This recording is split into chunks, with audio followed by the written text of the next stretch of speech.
동남아의 어느 호텔에서 일하면서 겪었던 괴담 같은 일들. 나는 20대 초반에 동남아에 위치한 모 5성급 호텔의 룸서비스 부서에서 근무한 경험이 있다. 룸서비스란 고객이 객실에서 전화로 주문을 하면 주문된 음식을 객실로 가져다 주는 것을 말한다. 해당 호텔에 대해 설명을 하자면 80년대에 지어진 오래된 호텔이지만 꽤 이름 있는 세계 호텔 체인에 속하는 호텔이었다. 어쨌든 처음 일을 시작하고 어느 정도 일이 손에 익자 나도 본격적으로 객실 서빙을 시작했는데 이상하게 8층만은 복도 인테리어가 달랐다. 상사에게 이유를 물어보니 8층만 VIP를 위해서 인테리어를 바꾸었다고 대답했는데 VIP에게는 거의 항상 호텔 꼭대기층에 있는 객실을 제공하기 때문에 약간 의아하다는 생각이 들었다. 이상한 건 그것뿐만이 아니었다. 호텔의 직원용 엘리베이터가 3개 있었는데 그중 하나는 파이어먼즈 라이프라고 불렸다.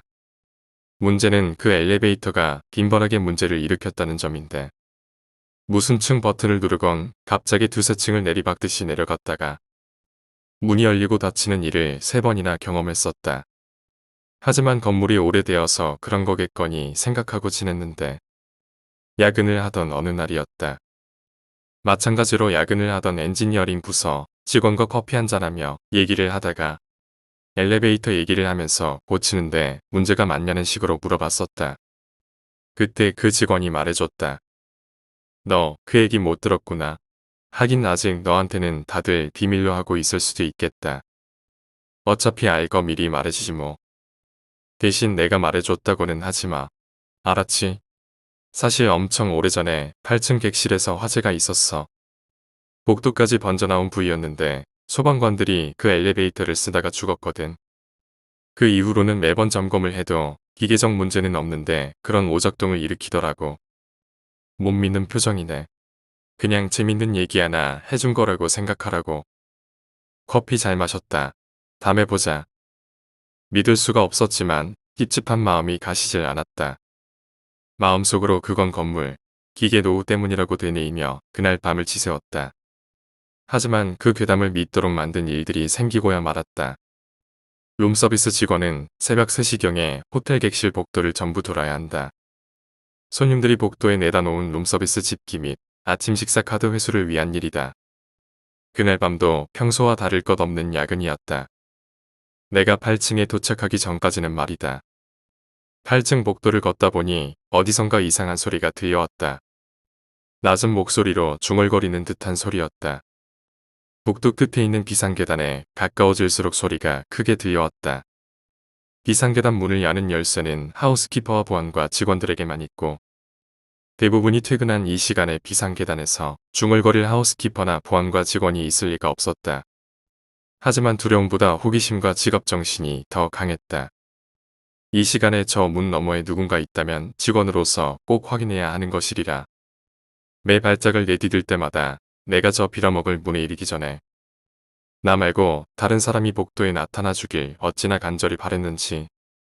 서로 피자 딜리버리나 뉴스페이퍼 보이라고 놀리던 벨맨도 괜찮고 밤을 즐기다가 느지막하게 호텔에 돌아오는 손님도 괜찮다.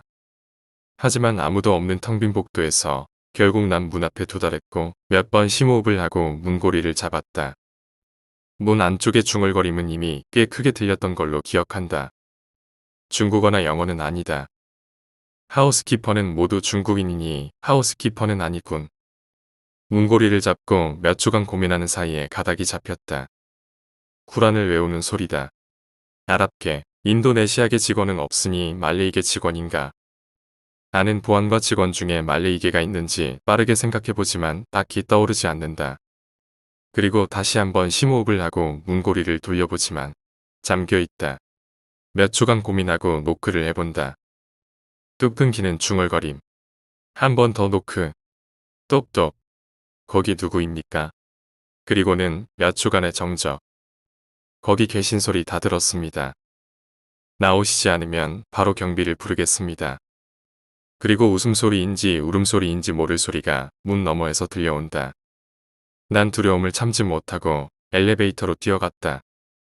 손님 엘리베이터를 사용하거나 객실 복도에서 뛰면 안 되는 규율 같은 건 저 문 너머에 있을 평범하지 않은 존재에 압도되어 너무나도 하찮게 느껴졌다.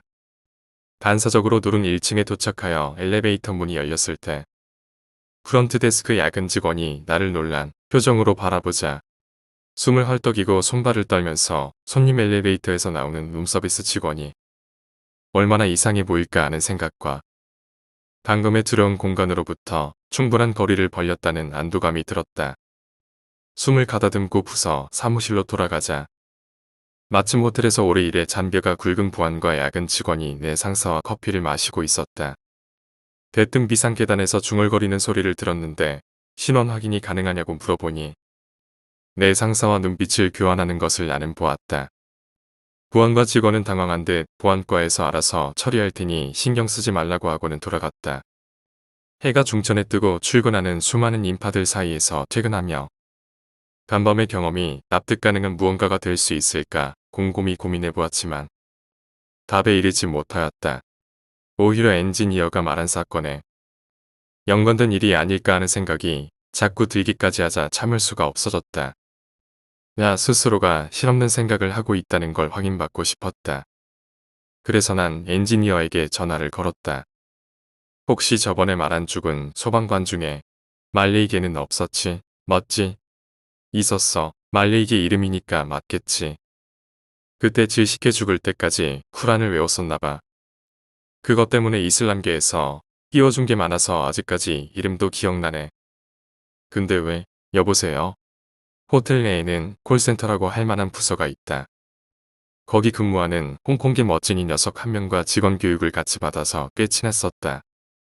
그 친구를 편의상비라고 부르겠다. 앞서 말한 사건의 충격조차 무디게 만들 정도의 빡센 근무 속에서 어느덧 몇 달이 흐르고 일의 자신감에 붙으면서 덩달아 그 일의 두려움까지도 배짱으로 바뀌게 되었다.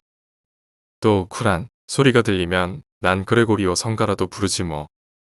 그러던 어느 날 8층에서 서빙을 마치고 복도에 나오자 10대 중반 정도 되어 보이는 산발의 여자아이가 침을 흘리며 내 쪽으로 다가왔다. 무엇을 도와드릴까요? 하고 물어보기도 했지만 그저 천천히 어기적 걸어올 뿐 감춰두었던 두려움이 올라왔다. 죄송하다고 말하며 재빨리 부서 사무실로 내려왔다. 그리고 며칠 뒤 직원 식당에서 비와 저녁을 먹을 때 비가 해주었던 얘기이다. 얼마 전에 818호에서 어떤 여자한테 전화가 왔거든. 자기 딸이 잠깐 나갔다 온다 하고는 안 오길래 찾으려고 복도로 나오니까 실성한 사람이 되어 있었다는 거야. 무슨 일이 있었냐고 고래고래 소리를 질러대서 결국에 복도 CCTV를 확인했거든. 들리는 얘기로는 그 여자애가 복도를 걷다가 갑자기 멈춰서서는 몸을 뒤틀더니 그런 꼴이 되는 게 찍혀 있었다네. 근데 소송을 거낼 만해 하다가 나온 건데 원래 그 애가 어릴 적에 정신병이 있었다더만 완치되었었다고는 하는데 그런 게 쉽게 완치가 되냐? 타지에서 여행하다가 스트레스 받고 하다 보니까 재발한 거지 뭐. 이후 8층에 갈 일은 최대한 피하며 지냈고 계약 기간이 끝나 귀국할 때는 안도감마저 들었다. 그리고 아직도 그 8층을 생각하면 소름이 끼친다. 오늘 이야기는 여기까지입니다. 오늘 이야기가 재미있으셨다면 구독과 좋아요, 댓글 부탁드립니다. 댓글은 저에게 큰 힘이 됩니다. 감사합니다.